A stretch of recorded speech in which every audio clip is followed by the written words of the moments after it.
สวัสดีครับในคลิปนี้ผมจะรีวิวระบบ Security Alarm หรือระบบกันขโมย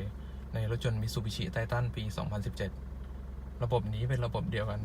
กับที่อยู่ใน Mitsubishi Pajero Sport นะครับเดี๋ยวระบบจะเริ่มทำงานหลังจากที่เราลงจากรถแล้วล็อกรถนะครับ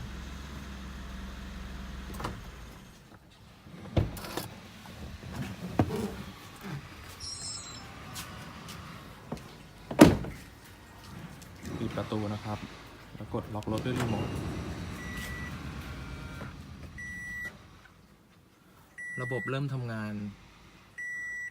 หลังจากการกระพริบและมีเสียง10 ครั้งนะครับในช่วงนี้ระบบ Security Alarm จะยังไม่ทำงาน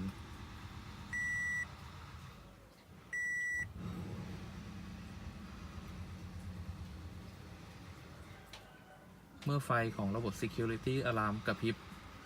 ตอนนี้คือระบบเริ่มทำงานแล้วนะครับ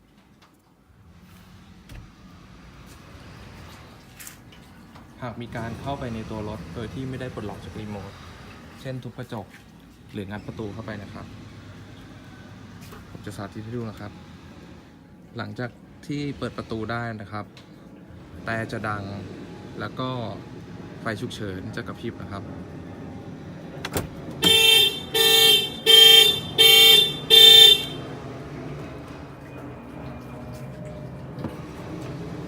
ทำการกดปลดล็อกที่รีโมทนะครับเพื่อให้เสียงเงียบครับจากนั้นเมื่อเรากลับมาที่รถนะครับเราเข้าไปในตัวรถ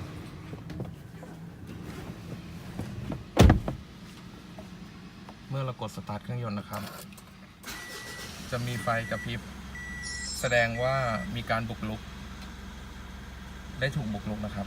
ไฟของระบบ Security Alarm ก็จะกระพริบขึ้นมาให้เจ้าของรถรู้ครับ